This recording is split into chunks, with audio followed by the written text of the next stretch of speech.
Welcome back to our ongoing year-ender series, Markets in 2025. Today, I have with me probably one of the best of experts, Timothy Moe, Chief Asia-Pac Equity Strategist and Co-Head of Asia-Pac Macro Research at Goldman Sachs, to tell us how markets may pan out in a Trump world. Good morning, Mr. Moe. Thank you very much indeed for joining us. Well, first up, do you think that US exceptionalism is going to continue in 25, and will that draw money away from EMs as a basket? I think it already has, to be frank. Yes. We have to remind ourselves that the long-standing outperformance of the United States equity market means that it's now, in round terms, 70% of the global market cap. So you just naturally, money is going to be attracted there just to be at benchmark. And then, of course, post the U.S. elections, the narrative of U.S. exceptionalism has been strengthened, really because you've had three major shifts that have taken place from an Asia perspective, which are somewhat lower growth, really in China, but maybe rippling out a little bit further. Number two, higher rates, higher U.S. long-term rates, and maybe a somewhat more attenuated easing cycle. And number three, a stronger dollar. So basically lower growth, higher rates, a stronger dollar typically are more headwinds for Asia.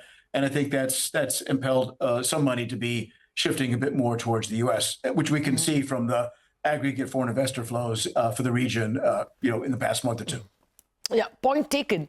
But can it be a state of buy the rumors, sell the news? When Trump actually gets sworn in on Jan 20th, would it be difficult for any president to, impose tariffs across the board? The inflation problem for his own countrymen will hit home.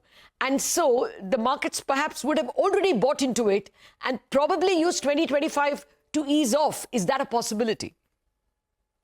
Latha, it certainly is a possibility. And I think there's a few elements to your question, which just to unpack it. One is that the U.S. has already rallied quite sharply since the election. And even though we established a 6,500 S&P 500 target for end of next year, we're already closely approaching to that. And there's only maybe 7% upside to that, with the U.S. market as of Friday's close trading above 22 times earnings. So clearly there's a lot more in the proverbial shop window, so to speak. So that's number one. Number two, just to be clear, our base case is for the U.S. to impose an additional 20 percentage point increase in tariffs on China, and some tariffs on auto exports from Europe to the U.S. and from Mexico to the U.S., but not the across the board 10% tariff that had been threatened or raised as one possibility. If that indeed happens, that would be much more negative for global growth, but also would have impact on the U.S., both through the inflation channel and the growth channel. So we think that that is not our base case. It's a risk, but not our base case, just to be clear on that. Okay, well, point taken. I'm just wondering if a bulk of the US exceptionalism has paid out. But let me come to India. And while we have prided on being the fastest growing large economy, I'll come to the domestic slowdown in a bit. But do you think 2025 can mean more headwinds as businesses all over the world grapple with the uncertainty of tariffs and probably even bans in investments?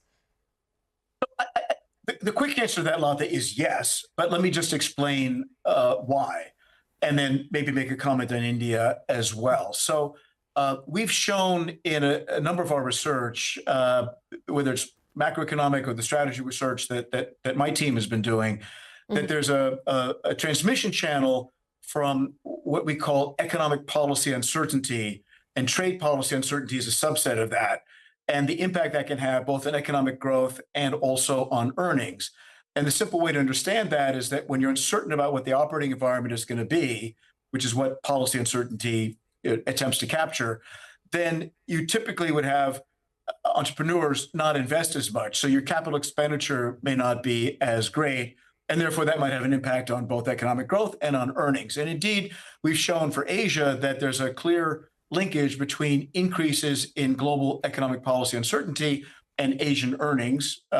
And also, for example, in Europe, we took our forecast down from 1.1% for euro area GDP next year to 0.8%. And a good part of that was through that trade policy uncertainty channel. So I think that there is a direct connection there. Now, I'd say the better news for India specifically, which of course is what your audience is focused on, is that India is more of a domestically oriented economy. It's got much more domestic engines, as you well know. And so, it may be somewhat affected by that, but certainly not as much as the more, globally trade oriented economies, whether it's China or Japan, Korea, or Taiwan. Those are much more in the crosshairs of that concern.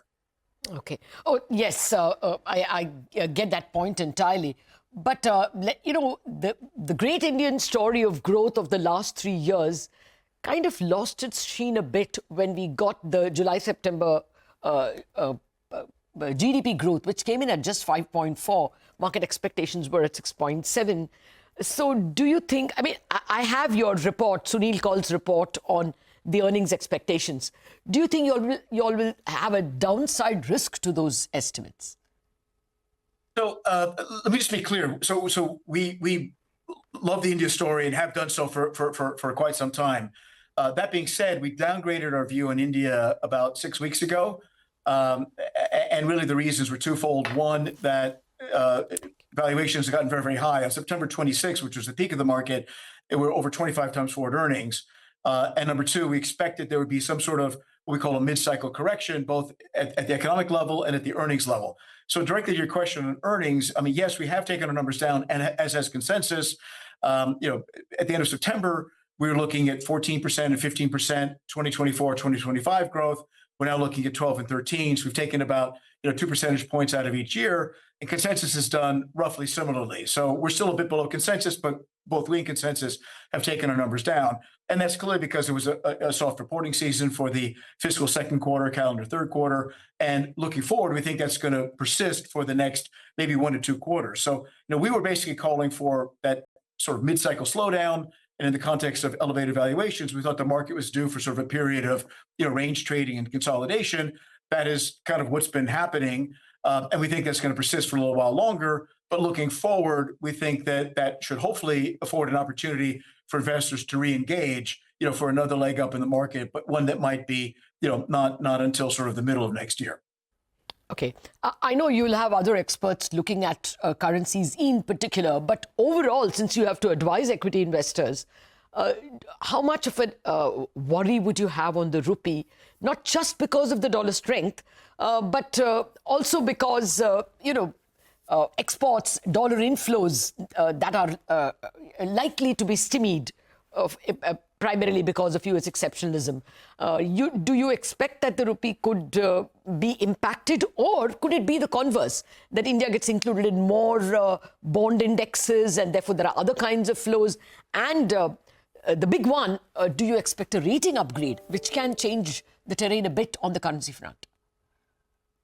Your question is well asked, and the ingredients of your question highlight that there are both positive and negatives, as there always are, but there are important positive and negative ones. Look, our bottom line is that we think that there may be some modest weakness for INR, for the rupee, but in a strong dollar environment, which our base case is that we think that the dollar will remain higher or stronger for longer, and that most Asian currencies will depreciate modestly from current levels against the dollar. They already depreciated some, but maybe a little bit further.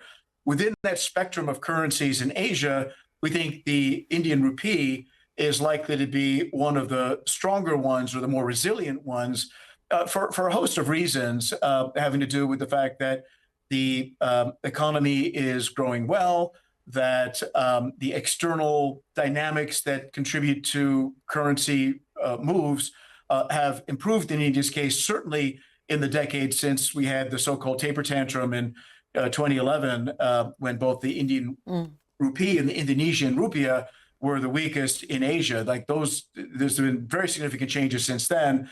There's been some fiscal consolidation, which of course is fundamentally supportive of the currency. Oil prices are low, which is one of the traditional areas that's been a vulnerability for India on the external front. So we actually feel pretty constructive on a relative basis, but recognize that in a broadly stronger dollar environment, that there may be a bit of further weakness, but as I said, less than for other currencies in the region.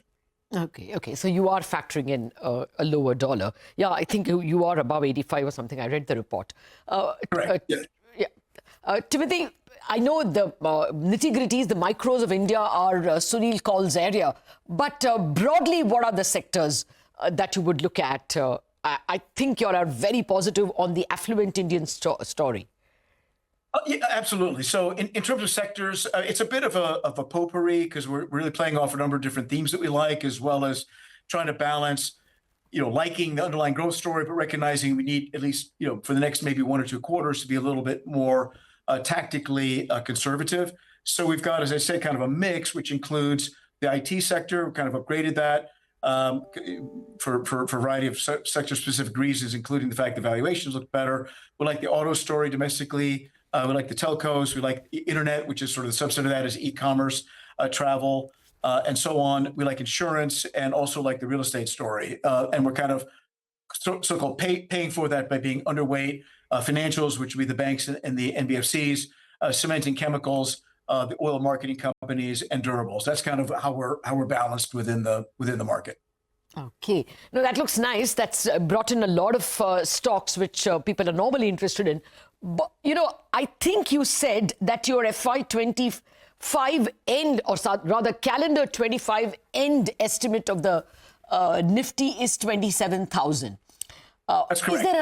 Is there an upside risk to it? If yes, what? Or is there a downside risk? Okay, so I mean, basically, forecasts are made to make the forecaster look silly because it never is going to be exactly there. But you still have to frame some expectations, and obviously, we've got a good, solid set of reasons why that's the case. So I'd say the upside risk to that, because there always are upside and downside risks, is really my point. The upside risk would really be that growth comes back better and there's stronger earnings growth. And I think we have to give credit and credence to corporate India for being able to deliver over a long period of time consistently strong underlying earnings and monetizing the strong growth environment that they've been operating in. And that parenthetically, but importantly, is in a positive contrast to the record in China, where there's been a very strong underlying growth environment until very recently. But corporate China hasn't done as good a job as India has in terms of monetizing that and delivering earnings. So I think credit to corporate India for delivering earnings. I think that's really kind of the fundamental upside. Valuation-wise, I think it's a bit harder to argue for significant upside expansion from current levels, which are still 23 and a half times forward earnings. That's still on the more elevated side of the range. I'd say the only way you could argue for that would be if the RBI continues to reduce policy rates and we get sort of interest rates coming down, perhaps more than we're expecting, and that could then give a little bit more upside on the valuation front. But I think those would really be fundamentally, from an earnings and valuation perspective, the way you could see yourself to a higher Nifty target than the one we currently have. Okay. Just a final question.